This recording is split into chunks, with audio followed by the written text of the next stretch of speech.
fond memories of those days.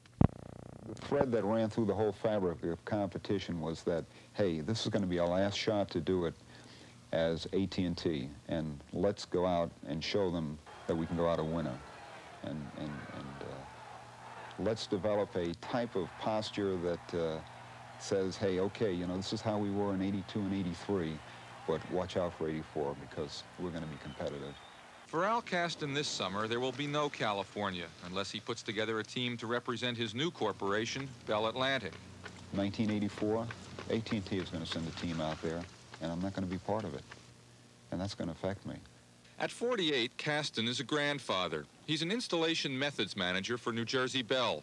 He's worked there 29 years, all his working life, and his feelings about the breakup of the Bell system go way beyond track and field.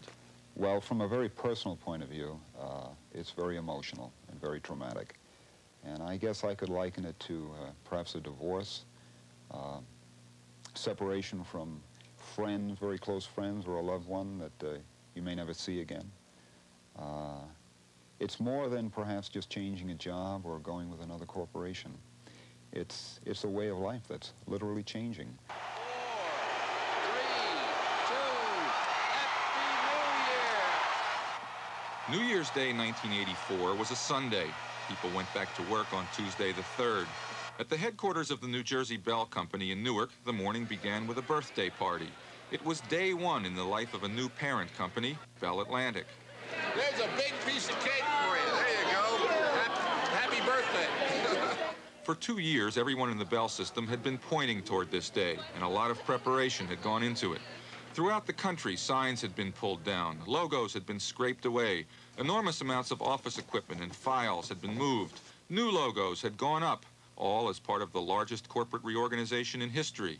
Now the moment had arrived, and in New Jersey, they were eating cake at 10 o'clock on a Tuesday morning.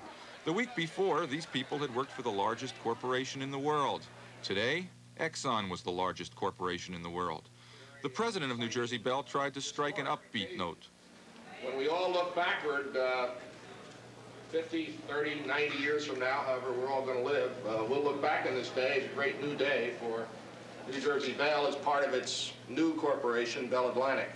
But on this morning, people were subdued, and although it was billed as a birthday party, they never did sing happy birthday.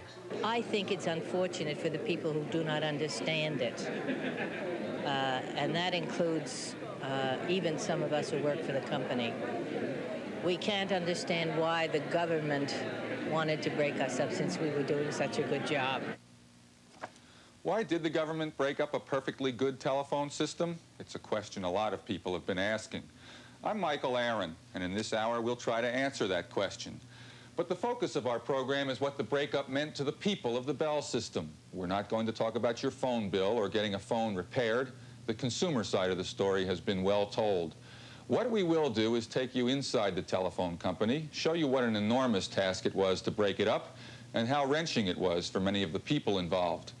Towards the end of the hour, we'll sit down with the man who reluctantly set it all in motion, the chairman of the board of AT&T, Charles Brown, Charlie Brown as he's known. But first, the basics and a little history. 22 Bell operating companies cover the continental United States. Companies like New Jersey Bell, Illinois Bell, Pacific Telephone. They still exist, but instead of belonging to AT&T, they have been split off and consolidated into 7 new completely independent companies. Regional holding companies, they're called. For example, Bell Atlantic is composed of New Jersey Bell, Bell of Pennsylvania, Diamond State Bell, and the Chesapeake and Potomac telephone companies. The other regional holding companies are NYNEX, Bell South, Ameritech, Southwestern Bell, US West, and Pacific Telesis. It began, of course, with Alexander Graham Bell, who was trying to help the deaf, but ironically invented something that would help everyone but the deaf. An ex-railroad man named Theodore Vail really built AT&T. It was Vail's vision that one telephone company should serve the entire nation, and when independent companies sprang up, he'd often buy them. Over the years, AT&T linked up the nation and established a virtual monopoly. It invented its own products, developed them, manufactured them, and sold them mostly to itself. It also asserted itself technologically. It launched the first communications satellite. It ran phone lines beneath the ocean that linked up the world. Its scientists invented the transistor and the laser. Meanwhile, it grew. By the late 1970s, it had more assets than Exxon, General Motors, and Mobil combined. 1 out of every 110 working people in America worked for AT&T. It employed 7,800 Smiths and 3,600 Browns, one of whom ran the empire. Organizationally, it looked like this. At the top, the AT&T General Staff, headquartered in Lower Manhattan and Basking Ridge, New Jersey. Then, the 22 Bell operating companies, the Long Lines Department, which tied together the 22 local networks into one national network, operating out of Bedminster, New Jersey, Western Electric, the manufacturing and purchasing arm of the system that supplied it with telephones and 50,000 other items, operating out of New York, and Bell Laboratories, the research and development arm of the system, headquartered in Murray Hill, New Jersey.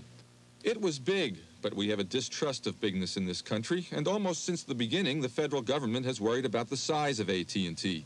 In 1913, the government forced Theodore Vail to give up the telegraph side of the business and almost nationalized the company altogether. In 1949, the Justice Department filed an antitrust suit against AT&T that was resolved 7 years later when AT&T agreed to stick to telephone communications and stay out of related fields, such as data processing.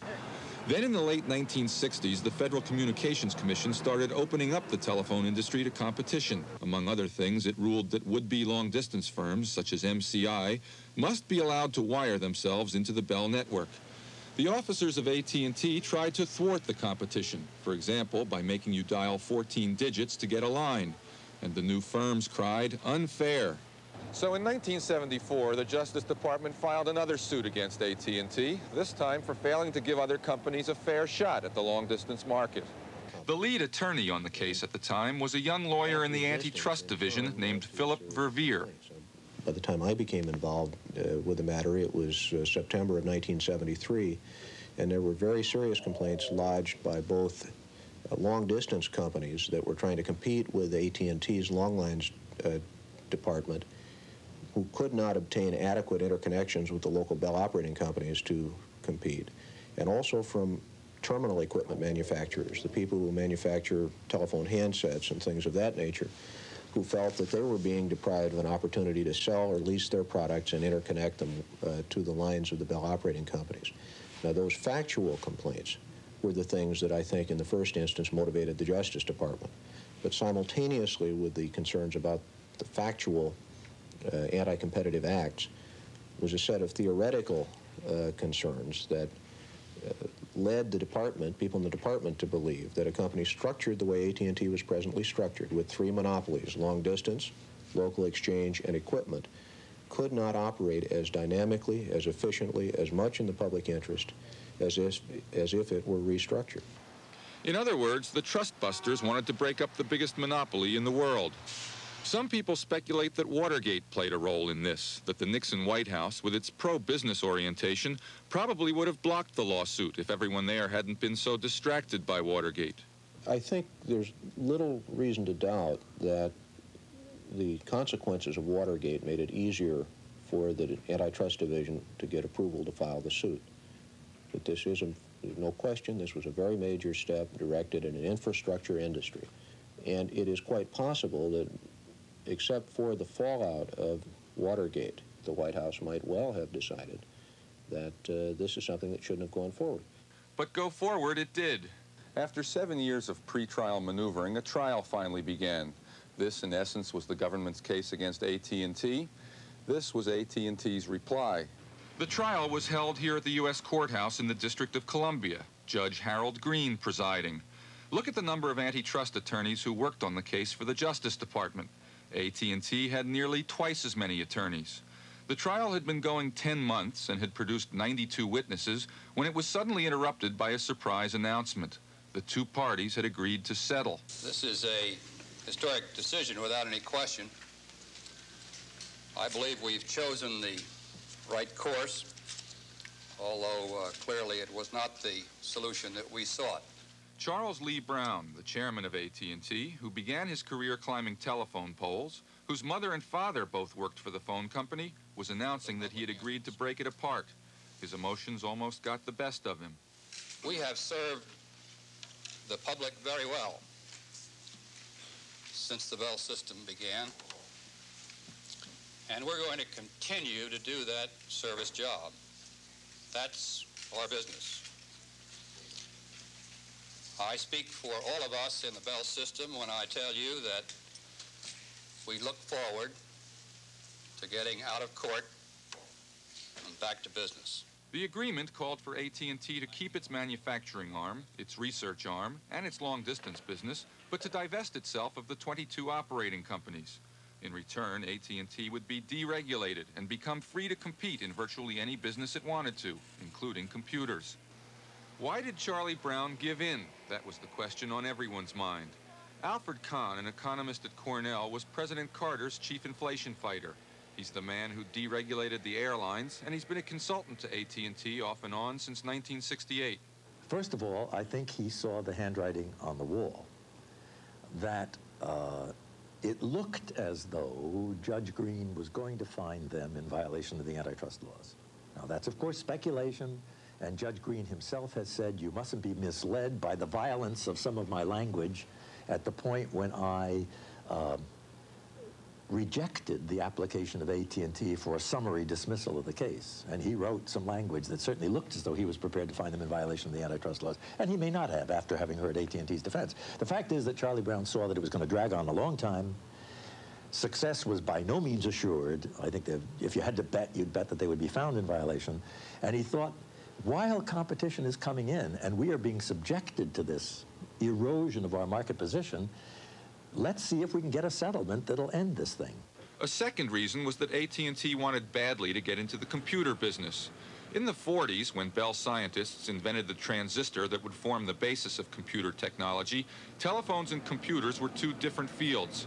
But the lines between them have blurred. Today, telephones can process data, and computers can transmit information over long distances. And it began to gall AT&T that it had to stay out of the field it had contributed so much to. No one contemplated 25 years ago that a revolution in modern technology has largely erased the difference between computers and communications. As a consequence, the Bell system has been effectively prohibited from using the fruits of its own technology. Still, the news of the settlement surprised nearly everyone. Don Van Lenten was a public relations officer at New Jersey Bell for 29 years. Now he's a vice president of Bell Atlantic in Arlington, Virginia. Now, I don't want in any way for you to construe this, Mike, as the kind of exercise we all go through, people of our age. Where were you when FDR died? Or where were you on the day JFK was killed? I'm not trying to elevate it to that level of national catastrophe. But for those of us who had been around 25, 30, 40 years, the whole idea of breaking up the Bell system was anathema. So for a couple of days after January 8th, 1982, a lot of people were walking around in a state of shock, if not shock, trauma. Neutral from 80 to 85, and to a sell over $85. One group greatly interested in all this was the stockholders of AT&T. 3.2 million of them, making AT&T stock far and away the most widely held security in the world. Last fall, Merrill Lynch held a seminar for these people in 58 cities via closed-circuit television. As AT&T goes through the most dramatic corporate breakup in history, Merrill Lynch can show you where the opportunities are. For them, the breakup meant that one of their most secure investments was suddenly a big question mark. Many of them were upset and didn't know what to do. Because AT&T stock was as good as gold. It wasn't dependent on our currency. It was gold. Now it's gone. I think that it's totally bewildering. And I'm here tonight to find out a little bit of what to do. I don't think it's very good, you know, because it's a confusion now with all those different companies.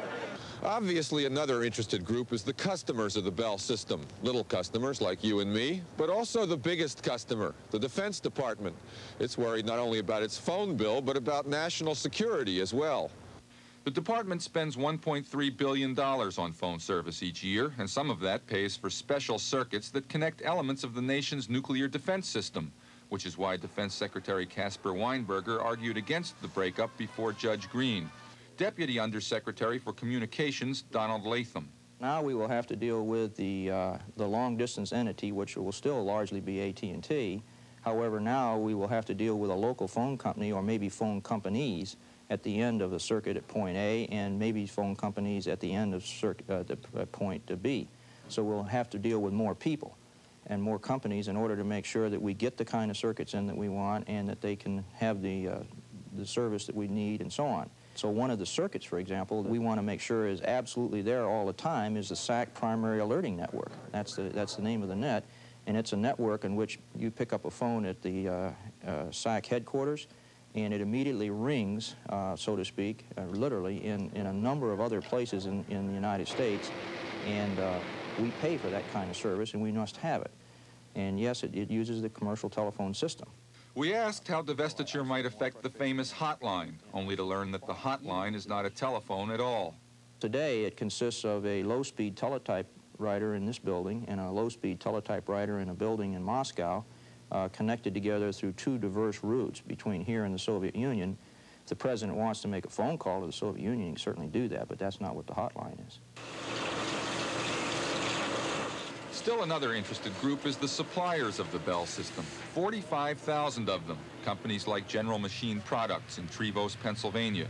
Since 1936, General Machine has supplied hundreds of outdoor products to Western Electric, the purchasing arm of the Bell system. Nelson Funt is president of the company. First off, I've thought from the beginning for a couple of years now that the breakup of the best telephone system in the world is kind of ludicrous. I just thought that it didn't make sense to me to do this. Having traveled abroad and been in countries with poor telephone systems, we had the world's best, and we were going to now break it up, and that seemed to me to be the wrong direction to go. A machine called the cable lasher is one of the mainstays of Funt's business. It consists of 600 parts and sells for $1,100. Funt's father helped develop the machine, and Norman Rockwell once painted one. Funt does not relish having to sell it now to 7 different companies. Of course, it used to be centralized through the Western Electric Company. A contract would be issued after bidding through Western Electric on a specific product. The low bidder would get the award, and you were dealing with Western Electric, who then in turn distributed it to all the operating companies. And now you're going to have 7 buying groups, 7 regions that are going to be purchasing individually. And we're going to have to travel a great deal more to each of the 7 regions, to the corporate headquarters of the 7 regions. But if divestiture posed problems for stockholders, customers, and suppliers, the people it most affected were the employees of the Bell system. 994,000 employees. Only the federal government has more. Once, their jobs were about as secure as a job can be. But now?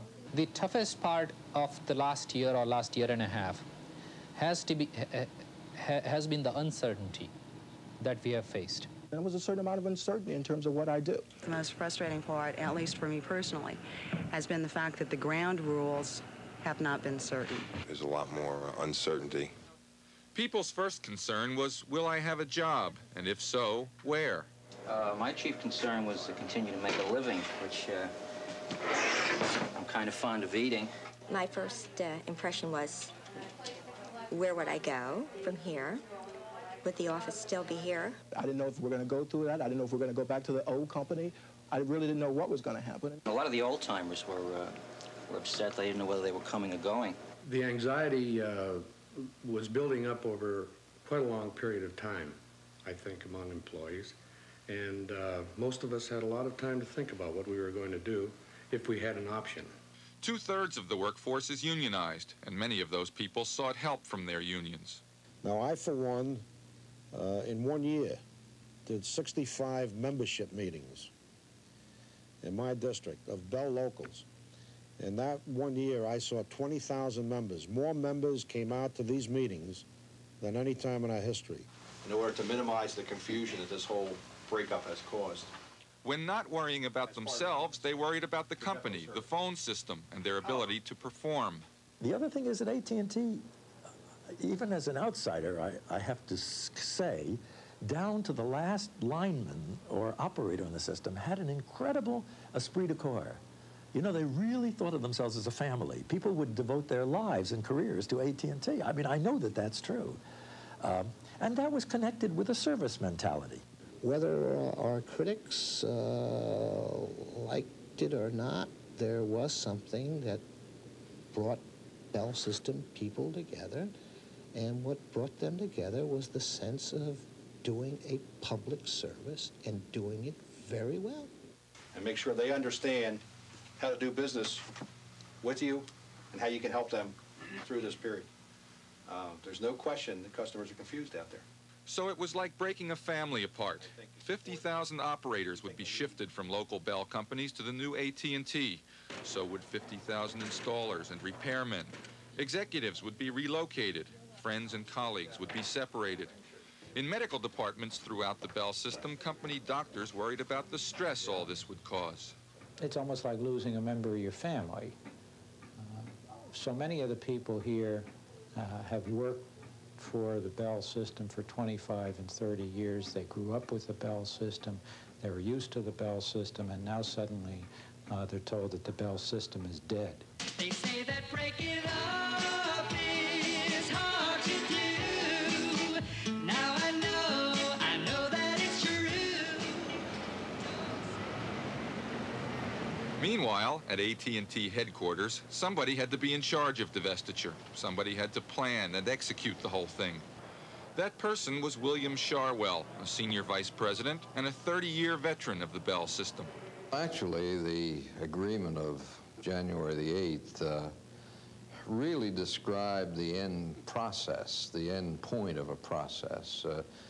It said what we had to do to conform to the agreement. It didn't say how to get there.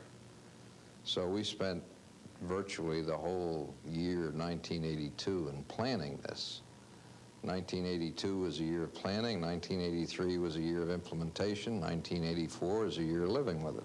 But breaking it up wasn't easy. For starters, AT&T owned 24,000 buildings. They had to be divided up. Ownership of cable had to be clarified, and switching equipment. Hundreds of buildings were transferred. Millions of circuits were transferred. Millions of telephones, the ownership was transferred. But where it gets sticky is that inside of one cable sheath, you will have some pairs that are AT&T and some pairs that are New Jersey Bell. So then what do you do with the whole thing?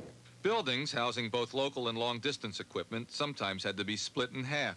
And there it was a matter of negotiation about where you were going to draw the line, and we have a lot of joint-use buildings. And you'll see these if you go into them. The local company area is often partitioned off. Sometimes it's marked by tape on the floor. The trick was in doing all this without inconveniencing the customer. I'll give you an analogy of my own. Okay, you're in a 747, right? And you're the chief engineer. You're up there 33,000 feet closer to God than you want to be, and you get an order from the ground, change the engines, but do not disturb the passengers. To keep from disturbing the passengers, most Bell employees stuck to their jobs. Only about 1% worked directly on divestiture. Of course, in the Bell system, 1% was 10,000 people. They didn't necessarily believe in what they were doing, but they did it. Sometimes they argued. It's amazing how one Bell system for 100 years, the parent company signs a consent agreement with the Department of Justice that gave the broad outlines of a split in the family. And almost overnight, there was the beginnings of some adversary feeling, not in the nasty sense, but in terms of what we're going to have to work with and what you're going to have to work with, and what legitimately should go with you and what legitimately should stay with us. One divisive issue was the Yellow Pages, a $3 billion a year business. Both sides wanted it, and neither would give in, so they took the matter to Judge Green, who decided in favor of the operating companies. The judge also awarded the Bell name and logo to the operating companies, except that AT&T could keep the name Bell Laboratories. Another flap concerned this 230-acre tract in Chester, New Jersey, where outdoor telephone equipment is tested. Bell Labs owned it, but the operating companies felt they deserved a stake in it. We had a lot of position papers written on this, and we had a lot of conferences on this, and eventually the top officers of the business went to look at the facility, and we made a Solomon-like decision that it would be divided physically. Customer billing raised another sticky question. Would AT&T send its own phone bill to 90 million long-distance customers every month? Or would it pay the operating companies to continue to collect the money? The decision, at least temporarily, was to contract the work out to the operating companies. Charles Buckley, a 40-year veteran of the system, handled those negotiations for AT&T. Being in one Bell system, everybody had co-equal responsibilities and objectives, and we were rather marching together. In the past 2 years, since divestiture was announced, the objectives of the people that I've been working with are not necessarily in concert with mine. They have different responsibilities. And at first, this was a very sensitive thing, going out to meet with them. These are all people of goodwill, but they do have their own objectives, and we have ours. What's remarkable is that we weren't at one another's throats. The degree of civility that prevailed during that 2-year period was absolutely incredible. Were there contentions? Of course there were contentions.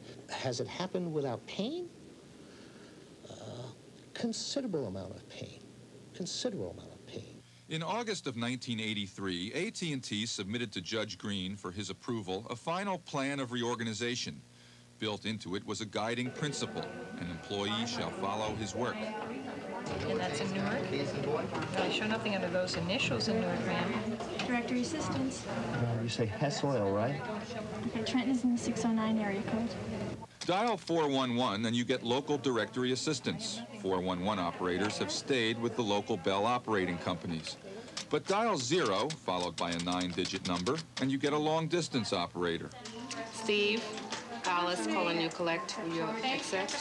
Since AT&T kept the long-distance business, 50,000 dial 0 operators have followed their work to AT&T Communications, the new entity created by AT&T that will compete against Sprint, MCI, and others.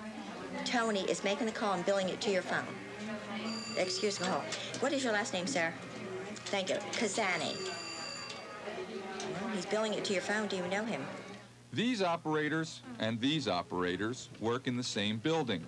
In many Bell offices around the country, AT&T now leases the space that long-distance operators have always used, meaning that few operators had to be physically uprooted. But all these operators used to be colleagues. Now, when the 411s look across the hall at the dial 0s, there's a psychological barrier. They work for entirely separate organizations. Margaret Mogul and her mother were split up in this fashion. We talked about what kind of different benefits we were both going to receive, if we were going to compete against each other eventually. We didn't really know what was going to happen. Now, she says, the two groups of operators are drifting apart and tend to stick to themselves. Yes, even down in the lunchroom. Basically, they stayed on one side, we stayed another, but we talked to each other. Hello. Hi. Since AT&T now owns the phones we used to lease from our local company, 50,000 people who repair and install phones followed their work to AT&T Information Systems. ATTIS, as it's called, is a competitive company trying to sell telephone equipment. It's a tough job making a decision. You need all the facts. Test repair. We need numbers. AT&T Information Systems can help with the complete range of products. We can match them. But we will be in the marketplace offering these various options. Aggressive marketing is new to most people at AT&T. When they were a monopoly, they didn't have to compete. They were like a public utility. Now, in regular meetings like this one, they're trying to reorient themselves. Obviously, as we moved from a utility to a highly competitive organization, we had to change the way we focused our business. We have built our business traditionally on good customer service. That hasn't changed. I mean, the way we deliver that service in a high technology world is totally different than it used to be. And we need different skills and different sets of requirements that the people have to bring to the table. We now sell our products rather than just lease them. You know, those kind of things are advantages to us that we didn't have before. Much more flexible as to the type of arrangements we make as far as service and so on and so forth, so we can be more competitive. For installers and repairmen, moving to ATTIS has meant, among other things, wearing a tie on the job. Traditional uniform was a two-pocket plaid shirt, but now with the image they want to put outside, it's gone completely to Brooks Brothers. We have folks on accounts like Squibb and Campbell Soup who are there all the time. It's their account. They're responsible for it. The change in dress really is just a change in mindset, that they're more than just the installer. They're part of an account team that handles the account from soup to nuts. No pun intended. And we said we would honor every contract that we have existing. We've been getting ready for this for 4 or 5 years. This is not the details and the particulars of divestiture were just recently finalized, but we've known that something along this line was going to happen, so we've been getting ready for it. Some people were not ready for it. The settlement was kind of shocking to me. I was disappointed in Charlie Brown. I thought that he should have fought it. But in retrospect, I think he made the right decision. Carl Voley was a New Jersey Bell engineer for 25 years, but when divestiture came, he retired. For whatever reason, I went to work for Monopoly 25 years ago. And in the last 5 years or so, that monopoly changed from into a very competitive industry. And I didn't think that after 25 years, I was going to be able to adjust to that very readily. Now he's building houses with one of his sons. I've tried a number of different things, and I've settled on carpentry because I'm working for my son, with my son most of the time, and it's kind of a role reversal that we're both enjoying very much. He's getting even with me for when he was a teenager, really. Hi, how are we doing? Morning. Hans Levenbach is another early retiree. A statistical analyst at AT&T in Basking Ridge, he's starting his own consulting business. Well, it's really a long-term dream I've had, and I might have done it even if the divestiture never came.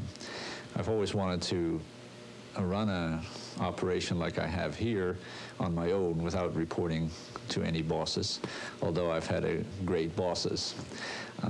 And this is really a unique opportunity to take advantage of it. Hans and Carl took advantage of MIP, the Management Income Protection Plan. Under MIP, a management-level employee could leave the Bell system and get 1 year's salary paid out over 2 years, plus pension benefits. MIP was a relatively humane way to reduce the size of the workforce, and during the divestiture period, about 24,000 people MIP'd out of the system, as they say. Another 330,000 changed companies. Barbara Rager, for example, is a research chemist. After a natural disaster, she was part of a team at Bell Labs that flew to the scene and assessed the damage to telephone equipment. Here, she's examining a microchip for signs of chemical contamination. In dealing with contamination, it's sort of like being a Sherlock Holmes for the Bell system. And it's fun work. Barbara's work was mainly for the operating companies, so divestiture meant her job would be shifting to a brand new entity created by the 7 regional companies to serve as their version of Bell Labs. To follow her work, she'd have to be willing to transfer to that company. Her first concern was simple and straightforward. Where would she be? In the beginning, we really had no idea if a move would be involved. I live in southern Jersey, and we didn't know if there would be a southern location, and if there was one, would I be there, or would I be having to move to another location? And that's a concern when you're married and you have children. She also had to consider the career implications of the move. What would she lose by leaving Bell Labs, often called the world's leading industrial research facility, for an unknown company that until this year didn't even have a name? Could we actually do as competent a job as we now do? Would we have the freedom to then go out and publish information to the world and participate in outside organizations, as we have with Bell Laboratories? And since that time, we've learned that we would be able to do all of these things, that we will be participating as a research organization as good as Bell Laboratories. Barbara made her decision, and she won't have to move. The new company has 4 new buildings under construction, one of them near Barbara's home. After that, the only hard part was the paperwork. Everything has to change. Everything is changing names. And I've probably signed my name 1,000 times now on everything that is happening. Bell Labs, where Barbara used to work, is really a story unto itself. It began in Greenwich Village in 1921 and has been awarded on average more than 1 patent per day ever since. Its scientists have also won 9 Nobel Prizes.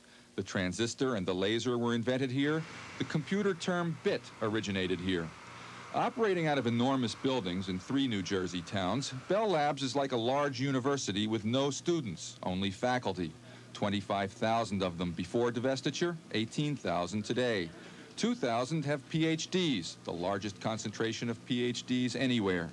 Divestiture raised serious questions about Bell Labs, mainly having to do with whether the science there would somehow be undermined by AT&T's being suddenly thrown into the competitive arena. By definition, nobody welcomes change. But once a change occurs, we all realize that it is going to be for the good.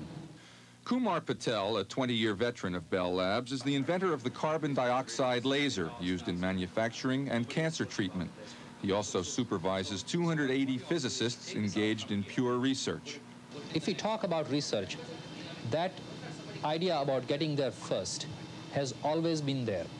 In research, competition is the fundamental principle by which we live.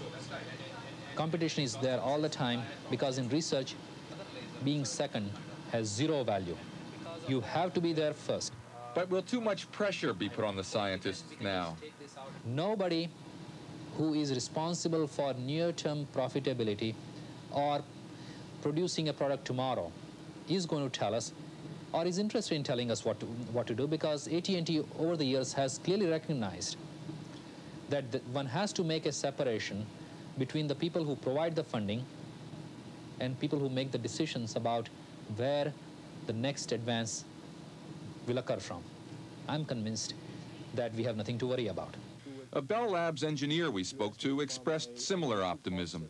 If you ask me from a consumer's point of view, I would say that I was probably better served. I can say definitely I was better served by the vertically integrated companies based on my understanding of the network and understanding of how those network of companies work well together. I was better served as a consumer. If you ask me as a professional engineer and a developer of equipment, is that I've been greatly helped by divestiture from the point of view is that I'm now not restricted in terms of what products I can go out and develop to compete in the marketplace, and that creates a lot of opportunities for engineers like myself. Whatever comes out of Bell Labs will be part of a new wave of technological wonders that divestiture is supposed to bring about. At least that's the argument. Technology is not only going to drive down costs, it's going to increase the value and variety of services. And we've already seen it. You're getting a dazzling, growing variety of kinds of things that you can attach to your telephone set. Telephone instruments that think, telephone instruments that process data. Well, I think I'm as confident today as I was 10 years ago that the public will benefit from this very significant reorganization of the company. But in the meantime, divestiture has left casualties. Western Electric's phone repair plant in Union, New Jersey. It is February 3rd, 1 month into the new era. 48 workers have just been given layoff notices, and 71 others have been downgraded. Across the street from the plant at Farcher's restaurant, union members grab a quick lunch and attend a hastily arranged meeting. Reagan could have stepped into this and stopped it. He could have done it. He's got the power to do it. 20 years ago. People up there sitting in their chairs are writing us off like peons, like we're nothing. They don't know how many lives they're screwing up. I don't really think they know, as they're sipping their cocktails, how many lives they're screwing up. They don't really care. You know, you're talking about people who have been putting 10 years of service at least into this company. I can't understand the biggest company in the world. The Senate or the Congress doesn't step in and try to stop some of this. You know, Weinberger told them it was going to hurt the defense of the United States. Why didn't they step in then? Like I said before, it's a system that worked for 100 years. Why really? Why break up something that's good? They always came out with the impression that no one will lose their job because of divestiture. Here you see 48 of my friends here getting laid off. I'll probably be in the next layoff. 10 members of the Davis family worked at the plant, and 2 of them received layoff notices. Another said he'd be next. How do you know that you're next in line for a lady? Because I saw the seniority list. Is that how they're doing it, by seniority? Yes. 10 years doesn't count as much seniority over there? Don't mean you gotta have 50. You gotta have a lot. 10 years don't mean anything. No. I got 2 daughters in college. Did you get any bad news? Yeah, they told me I was getting laid off this morning. They don't even try to place these people in the system. It's a big system, 1 million employees, second to the government.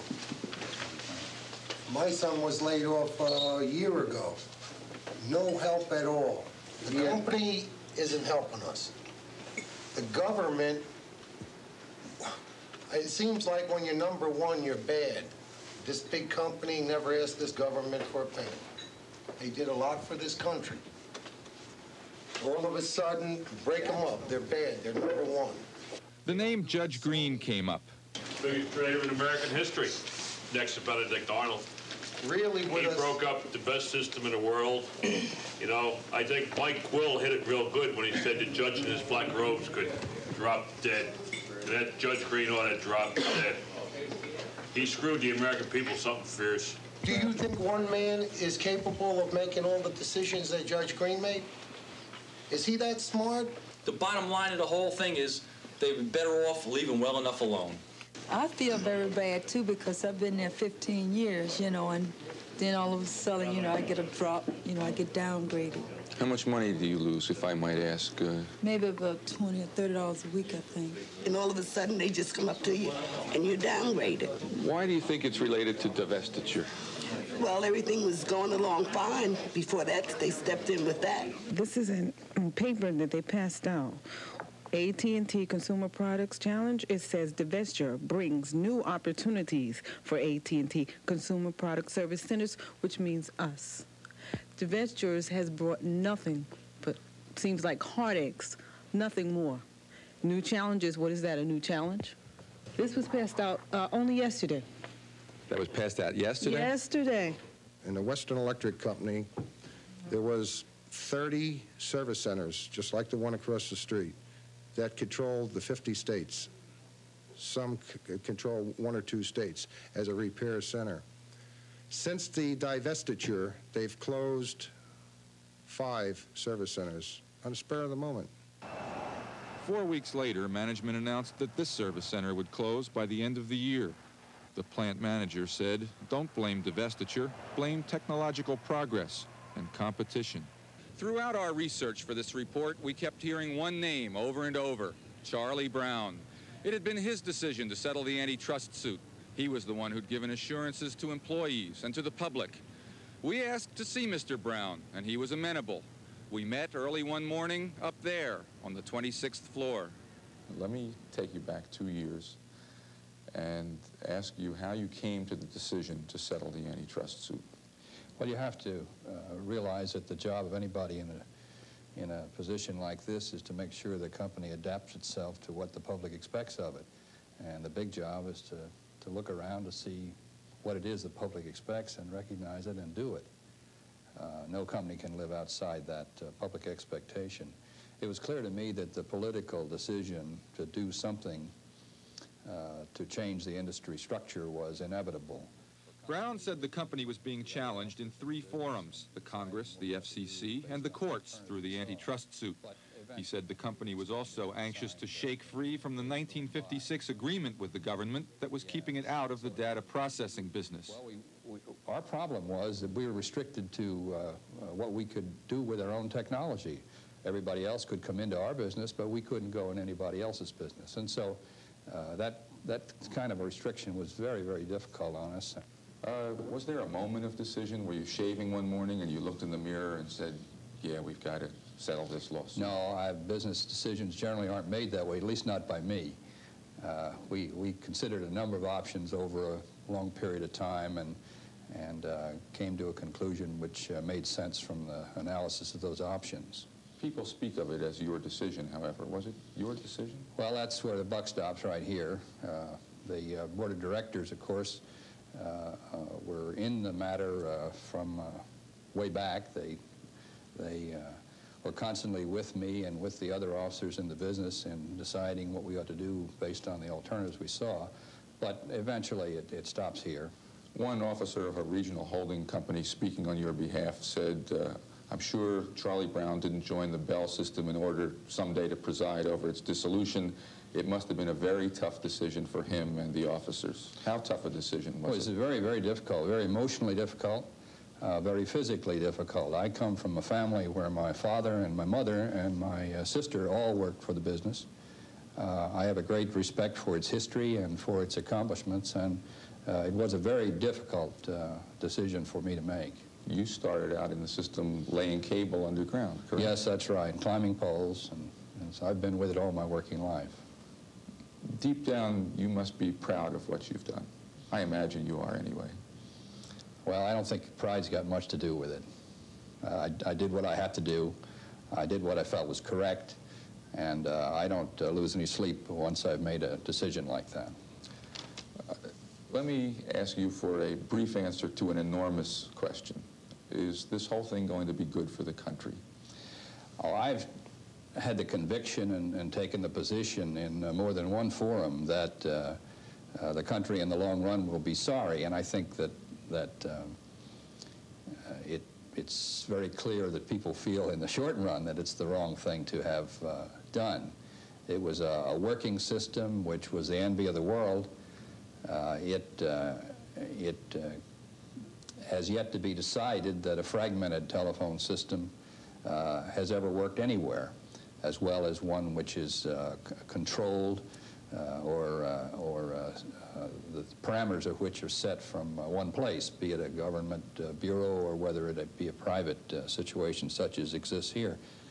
I find it difficult to believe that things will work as well in the future as they have worked in the past from the standpoint of the coordinated telephone system. The advantages, of course, are those attributed in most circumstances to competition, where different ideas and different people will come in and offer the customer a variety of choices. I think it remains to be seen which of these advantages would predominate. I think it's academic now, and I don't spend very much time worrying about it. But I think the Bell system was doing a very good job. I think it was a mistake for the country to have decided that, based on a shibboleth that competition is always good, to break up something as competent as the Bell system. The promise being held out to us is that competition spurs innovation, and this great technological horn of plenty is going to spill out all these goodies over the next 20 or 30 years. Do you buy that? No. You think your own Bell Labs would have poured the same goodies out anyway? Well, most of the innovations in telephony in the last 50 years have come out of the Bell laboratories. We intend to feed the labs. We intend to keep their ingenuity and their initiative high. I'm not saying that others can't produce innovative ideas, but the idea that there's been some sort of a plug in that horn of plenty because of a monopoly is just foolish. Brown said the toughest part of divestiture was the technical problem of pulling apart the system. But then we talked about the human dislocations. I think the worst part of it on people had to do with the indecision about where their job was going to be. They knew that the jobs are going to split open. They knew the AT&T, for example, its general headquarters, which supplied services for all the Bell companies, was going to be broken up. And some people would have to go one place and others another place. We did not know early on who was going where or how many people would be going in different directions. So we laid major ground rules, broad ground rules, such as the people go with the work. That's all right on a macro basis, but for an individual, he wants to know where I'm going and what am I going to be doing. And I think that was the toughest, and it remains one of the more difficult things in this divestiture. Do you think there are some people who fell through the cracks? Well, in something as massive as this, I suppose one could say yes to that question, although we certainly tried to do it by individuals and had people working on it by individuals as opposed to by mass. Did you ever promise to the employees of the Bell system that nobody would be hurt by divestiture, that nobody would lose their jobs? I said we don't expect anybody to lose their job because of divestiture. Now, I suppose I could be argued with from the standpoint that when you create new organizations and consolidate and remove staff jobs, you can trace that all the way back to divestiture. But that was not the intent of what I said. In other words, the divestiture itself did not cause loss of jobs. And if there have been loss of jobs in, say, Western Electric, for example, it's because of competition and those jobs might well have been lost anyway? Oh, you know, the Western Electric thing is an entirely different matter. Here we have factories which were built in the early part of the century for the purpose of building electromechanical devices. And you have vast acreages of floors with ironwork and millions of relays.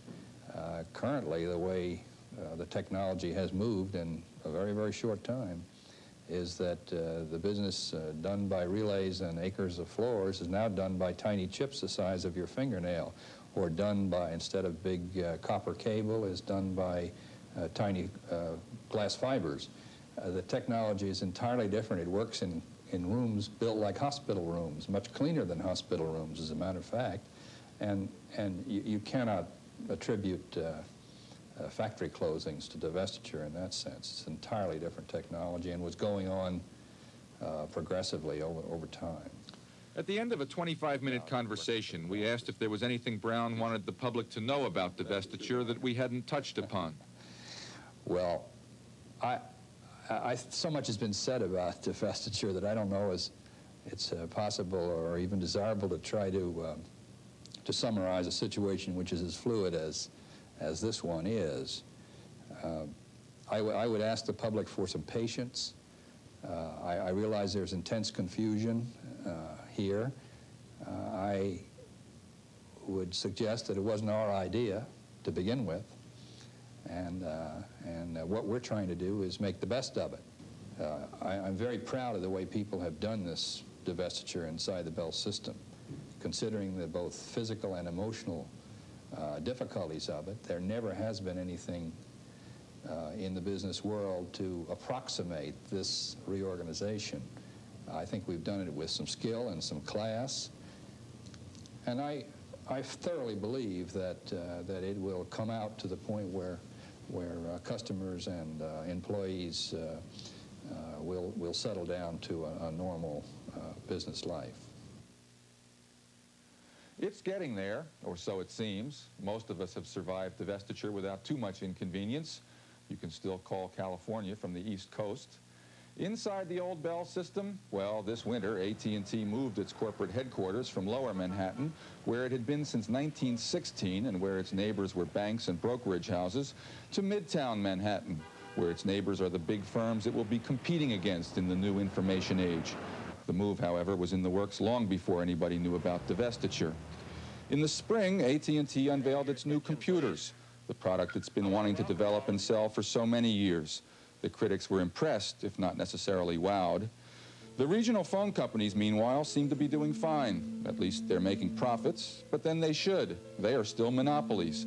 7 little monopolies in place of the big one we used to know, and truncated versions of that big one. Was it a good thing that all this happened? It'll probably be 10 or 20 years before we can answer that question. In the meantime, I hope we've convinced you that, good, bad, or otherwise, it didn't come easy. Don't take my bell away from me. I've gotten used to monopoly. Yes. When they divest, then I'll be blue. Yes, breaking up is hard on you. Remember when you make a call and you get through, no sweat at all. Now we wait all night through, 'cause breaking up is hard on you. They say